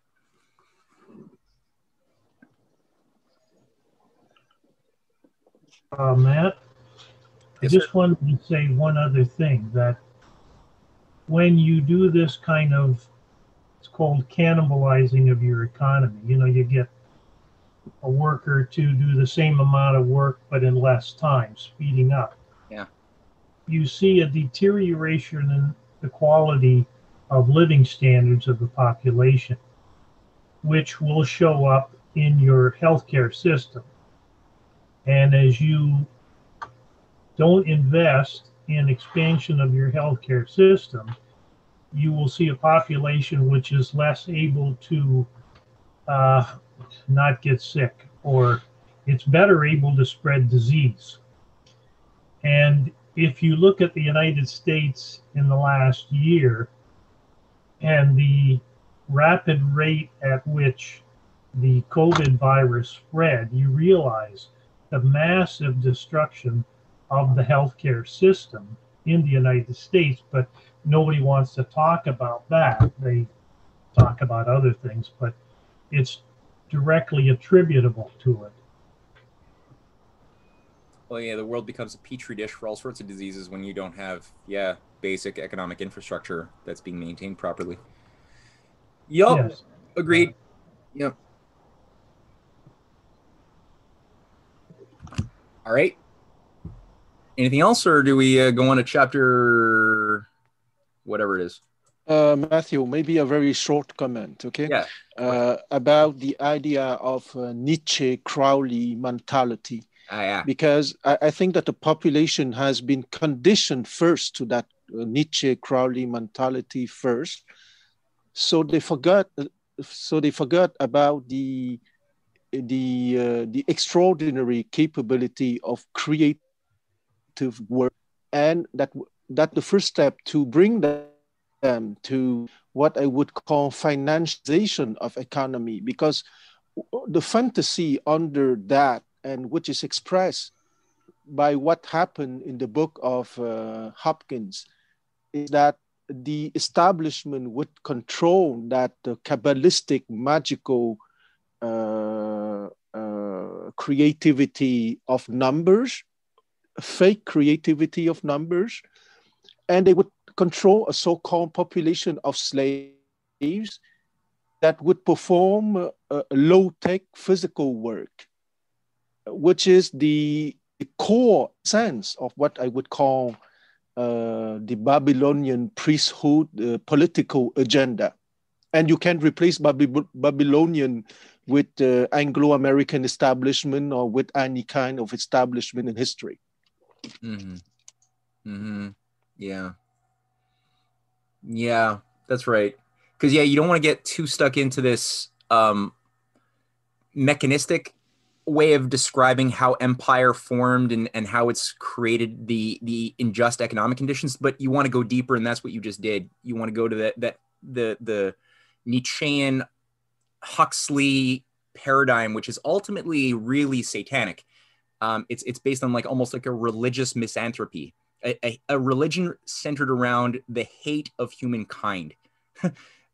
It's really nasty, but you can derive a certain type of, this is what the oligarchical slime mold parasite thing, it saturates itself in this world and creates this type of climate and culture to reproduce itself.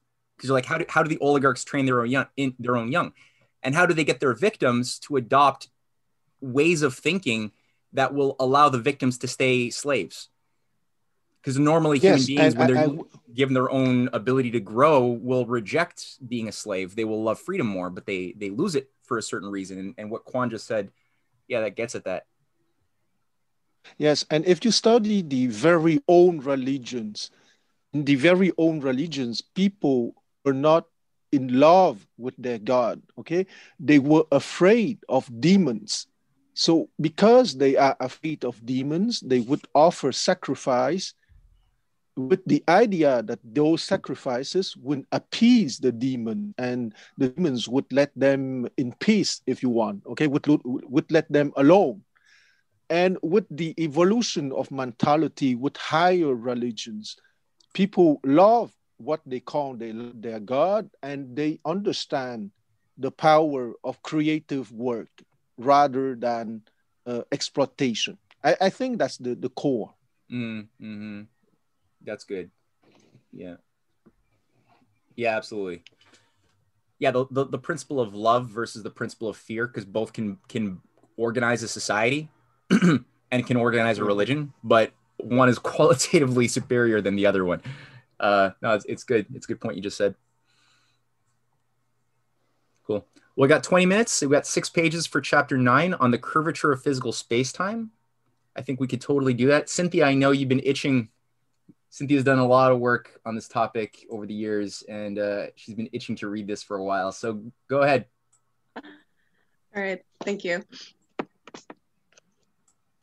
Oh, chapter 9, curvature of physical space-time. Can you hear me okay? Oh, perfectly. Yes. Yes. It were essential that the following material be summarized now, although most readers may be able to follow much of this only superficially. There is another, implicitly quantifiable way of representing both distinction and interrelationship between changes in how we think and changes in what we think. Look back to Kepler. Nicolaus of Cusa, and also such followers of Cusa as Leonardo da Vinci and Luca Pacioli, showed Kepler a notion to which we refer today by the term curvature of physical space-time. We refer to that connection here again to show the intelligibility of a universal principle of negentropy, and thus to show also the meaning of curvature as applied to policy-shaping conceptions in physical economy, for example. Hey, Matt, can you lower the volume in the other room? Yes. Most readers who have encountered the term curvature of physical space-time have learned it as a spillover of that discussion of special relativity theory, which erupted near the onset of our century. Unfortunately, few who have used that term, including one so gifted as Hermann Minkowski, understood the proper meaning of the term. That latter observation is relevant to our defining true common sense. Our representation of the failure of Minkowski and others is no way exaggerated. Take curvature of physical space-time apart. There are 2 ideas combined as one. Physical space-time is one idea. The idea that physical space-time has a curvature is a second idea. Consider physical space-time first. Minkowski's error in his celebrated presentation was that he failed to grasp the essential distinction between a truly non-Euclidean geometry and a neo-Euclidean geometry. His choice was the deductive neo-Euclidean representation of a Lobachevsky hyperbolic geometry. Minkowski's exemplary error and failure was that it is impossible to construct an intelligible representation of physical spacetime on the basis of deductive method. Minkowski's case is more useful because it shows a first-rate scientific thinker of his time, crushed by the follies of deductive method, even in his moment of what is otherwise exceptional vigor of achievement. The Minkowski case has the added value of focusing our attention on the respective problematics of both form, curvature, and substance, physical spacetime.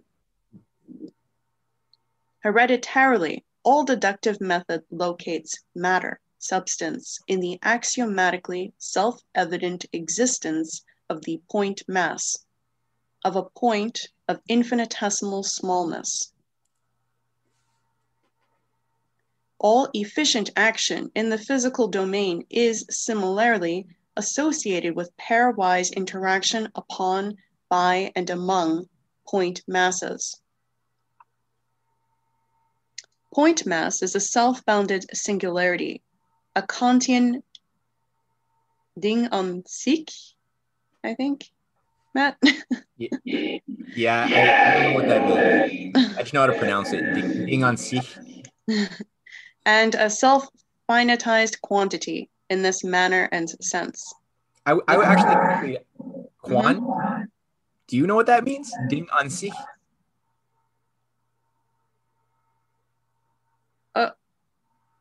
Oh, you're on mute.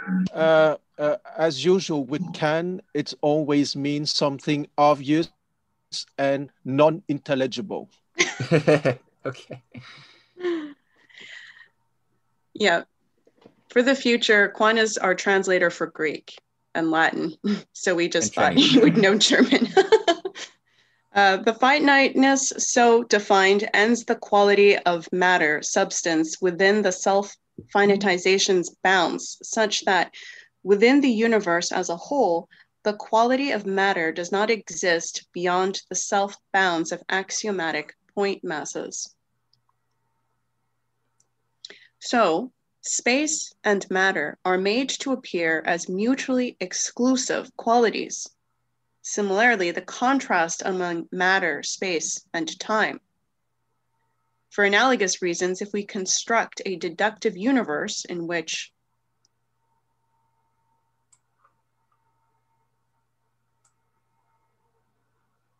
the quality of matter is applied to space rather than to points, we cannot determine the existence of singularities, and our mathematics becomes an endless silent labyrinth, a tomb in which nightmare we may wander forever without consequence. Contrast Minkowski's neo-Euclidean deductive viewpoint with that of non-Euclidean physical geometry. Substance is that form of existence whose generation, persistence, and dissolution, each and all, are causally efficient, respecting effects of the continuing process with which their existence is associated. The first published mathematical treatment of the notion of special relativity is supplied by Bernard Riemann's inaugural dissertation, published in 1854. In the concluding portion of that paper, Riemann indicates the nature of an experimentally demonstrable, measurable effect of a relativistic change. This measurement has been understood in two ways.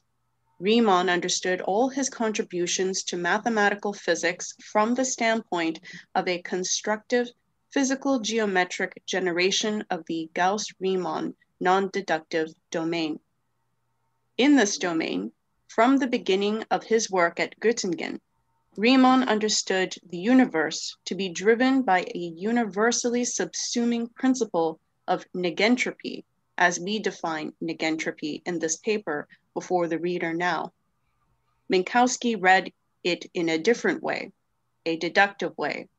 That is the cause of Minkowski's blunder. Are the footnotes interesting? I don't. I can't see them. Okay. Oh wait, no, it's they're just different the works works by Riemann. Okay. Yeah, no.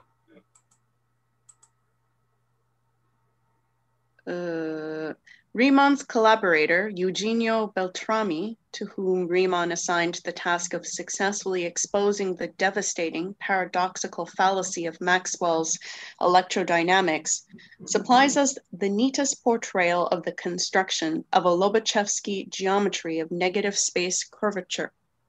Minkowski should have studied Beltrami's work more thoughtfully. Instead, Minkowski read negative curvature, itself a very useful insight, otherwise as a mandate to do no more than modify some postulates of that swamp of Kantian deductive formalism so much admired in today's science classroom, that of Descartes, Newton, Laplace, and Cauchy. Minkowski's case is notable because he was so vastly superior to our century's ordinary half-brain dead formalists of pure mathematics. Like most among the dwindling ration of today's better scientists, he was crippled by his addiction to the popularized mathematics of his day, but he was also capable of actually scientific geometrical thinking.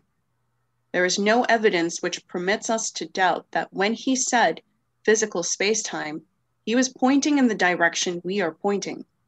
The reason he failed was that he erred in attempting to describe physical spacetime in deductive terms of reference.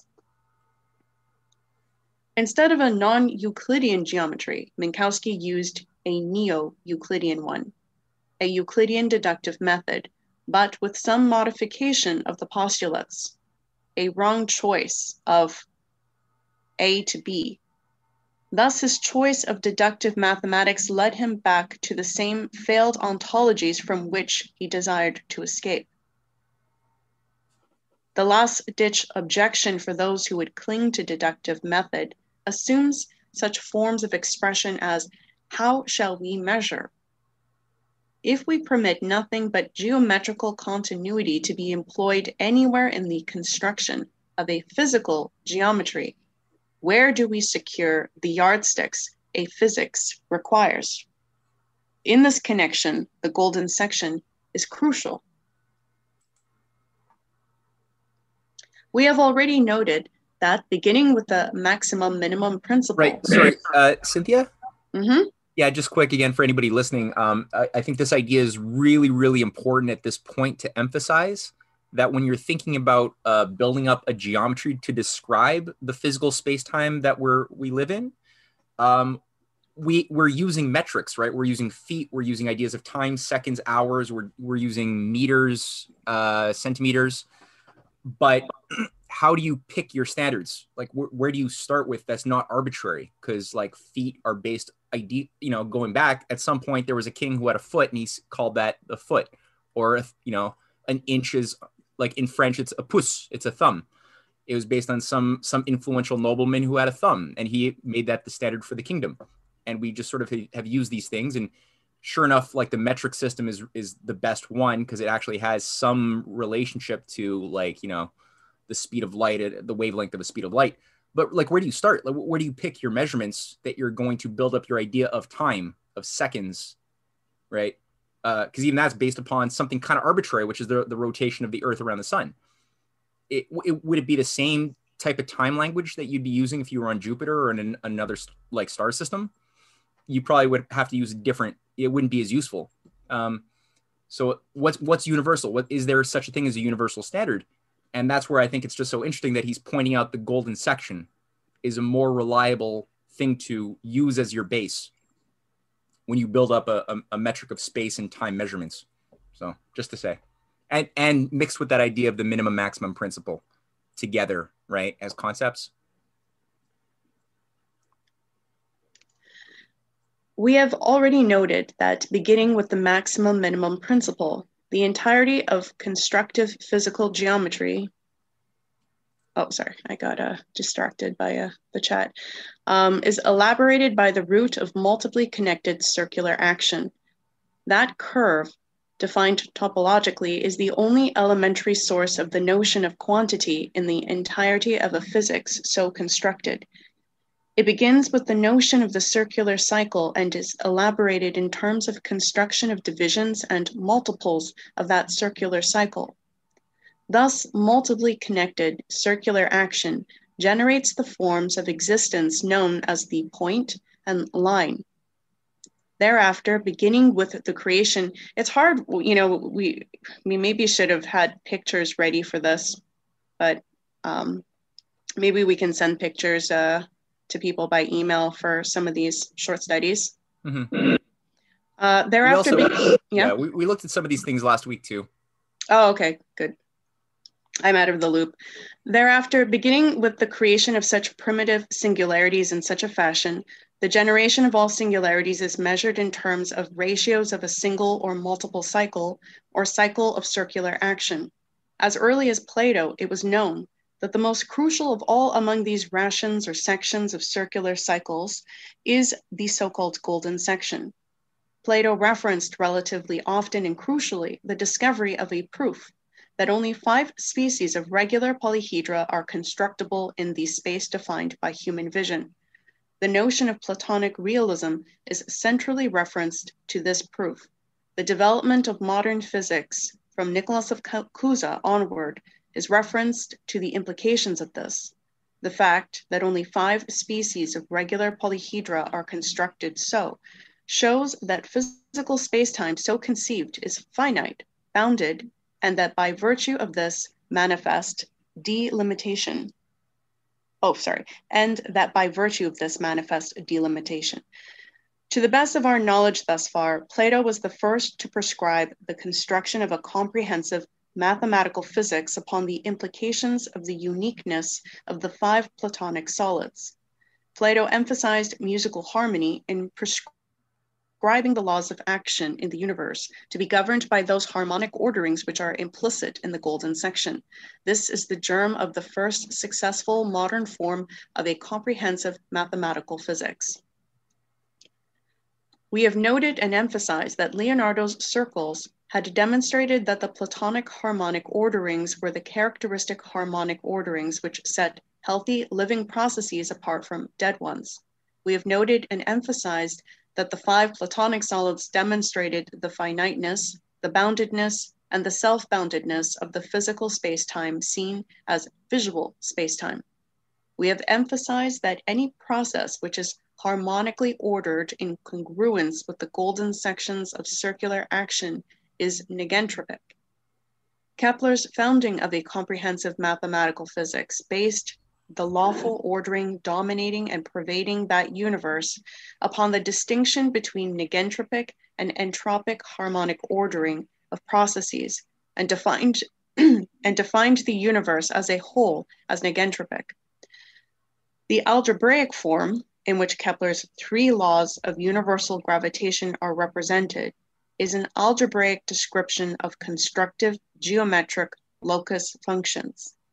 First, the planetary bodies generated by the formation of the solar system are situated in orbits relative to one another at distances determined, to put the matter most simply, by the ordering of the 5 Platonic solids. Second, the distribution of relative angular velocities among these elliptic orbits subsumes a musical species of harmonic intervals as ratios. These ratios are ordered to a significant degree of good approximation in conformity with the characteristic series of intervals of the well-tempered polyphony of the classical composers. It is from this standpoint that the notion of the characteristic curvatures of physical spacetime is already central to Kepler's physics. The work of Leonardo, Pacioli, and others is an immense value in this connection. To conceptualize the ontological implications of a deductive method, it is indispensable to be able to see the contrasting ontological implications of the constructive method. Only by aid of contrasts can we teach the principles of physics and metaphysics with confidence that we are communicating to the students. Only by contrasting entropic and negentropic harmonics, as Kepler makes use of the work of Pacioli and others, can we teach confidently the elementary notions of curvature of physical spacetime. Once that primary distinction is clear, we may next recognize without confused minds the meaning of an effort to measure the relative degree of negentropic or entropic curvature. The bearing of this upon the fallacies of G and P are implicit. We must render the functional connection explicit. Oh, there's a footnote 5 and 6 that look interesting. Oh yeah, those are big. Yeah. Footnote 5. Do you mind if I read them? Go ahead. All right. Footnote 5 is nearly 200 years before the first discovery of the existence of the asteroids. Kepler's solar astrophysics required both the prior existence and self-destruction of a planet in an asteroid belt orbit between Mars and Jupiter. Kepler supplied the harmonic orbital values for this. Carl Gauss showed that if the asteroids had these Kepler harmonic values, that was conclusive proof that all Kepler's opponents, including Galileo, Descartes, and Newton, had been wrong, that the entirety of their physics was axiomatically wrong relative to Kepler's.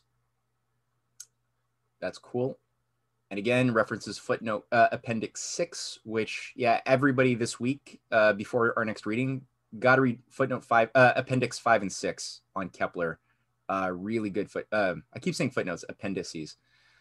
Footnote 6, an absurd but popularized musicologism lists the famous anti-romantic classical composer Johannes Brahms as in the same category, romantic, as Brahms's adversary, Richard Wagner.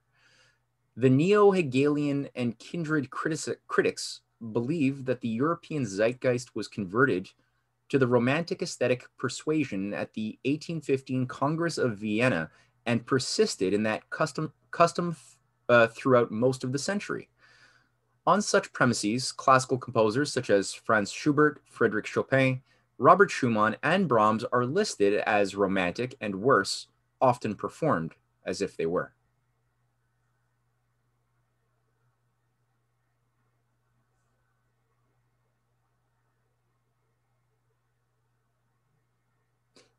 Cynthia? Cynthia? Sorry, I was having issues unmuting. Oh, okay. I don't know if you have any thoughts on this, on that footnote 6, you being a pianist and all. Could you describe what he means a little bit more? Like what is the problem with romanticism and placing Wagner and Brahms together with these other people? I don't know if I can say that in like 2 sentences. Oh no, not 2 sentences. I mean, you could use 3 sentences. All right, thank you. Well, I would just think of it from the same standpoint that we would for drama as well. Like what differentiates romantic drama from, like, for instance, tragedy can often be considered romantic, but is Shakespeare's tragedy, for instance, the same quality as what's a modern example? The Mockingbird series, Hunger Games, like, or that kind of tragedy. That's maybe not the best example, but I'm not prepared.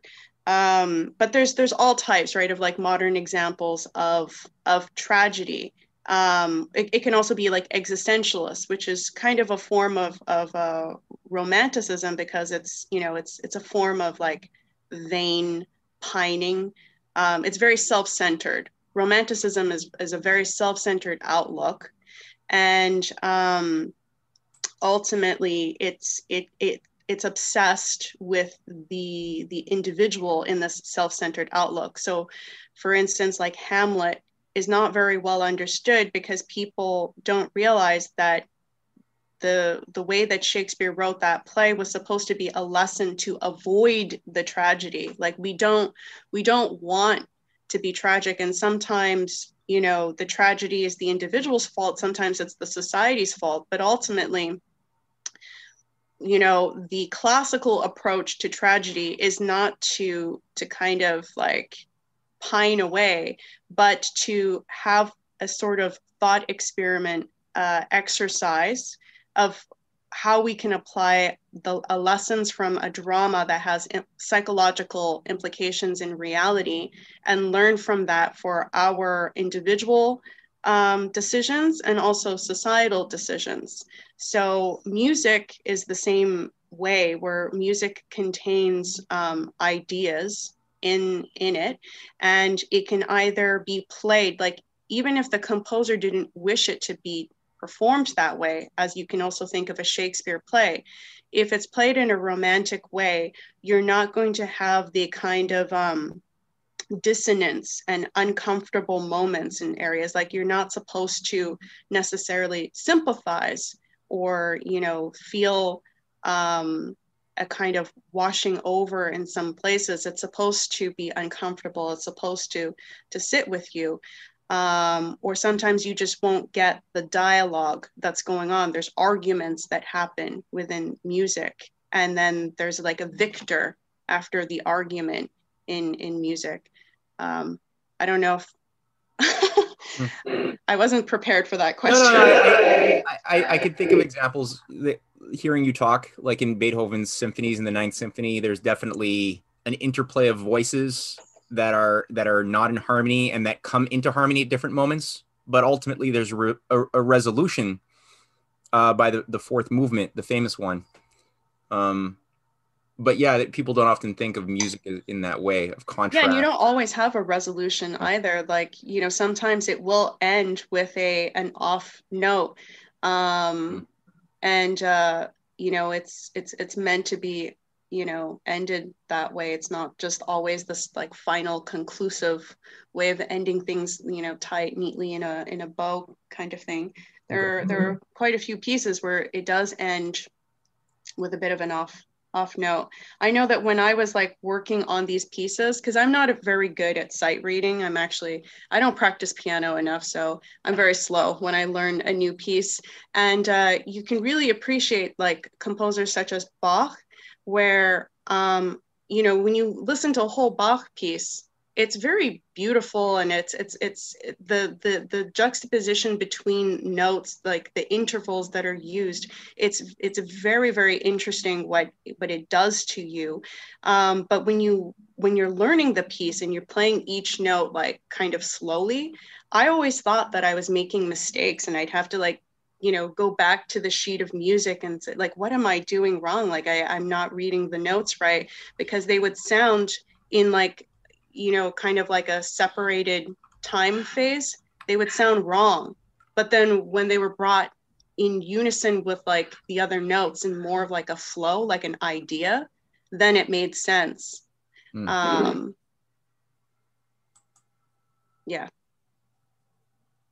Interesting. No, it's very interesting. So, do we have any parting questions or thoughts before we prepare for the rest of the week?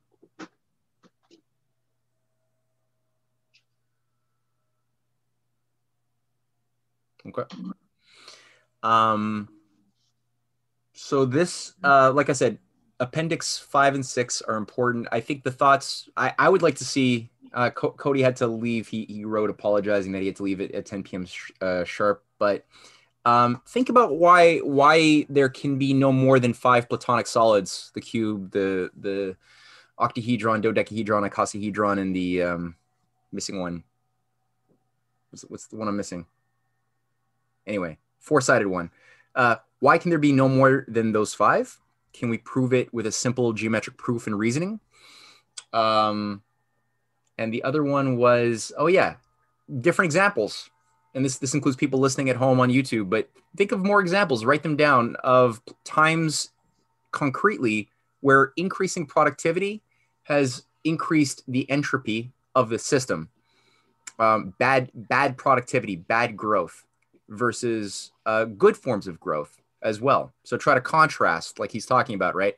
The anti-entropic and the entropic examples to make it, to root it more in the mind.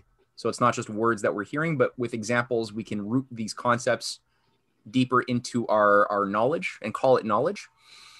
And write down your thoughts, write down your questions as they're coming to you. So, you know, I know for myself, reading a lot of these things early on, it inspires questions or thoughts in the time. But if you don't write them down, they tend to disappear like, you know, like smoke in the wind. Whereas learning, you know, to journal, write down your thoughts, your questions, very, very valuable overall as far as investment and payback is concerned. So yeah, I'd highly recommend everybody do that listening. And next week, so we'll pick up with chapter 10, and we should be able to finish it next week and then go on to the next reading. This Sunday, we may or may not have a class. Bob had a dental issue, so he's going to have to postpone his class till April, unfortunately, when he gets some dental surgery done. That leaves a bit of an opening. I might fill that opening with a presentation, depending on how things go. And if not, we'll skip it and, you know, get back on track next Sunday. But I'll let people know. So I guess until next time, adieu. Okay.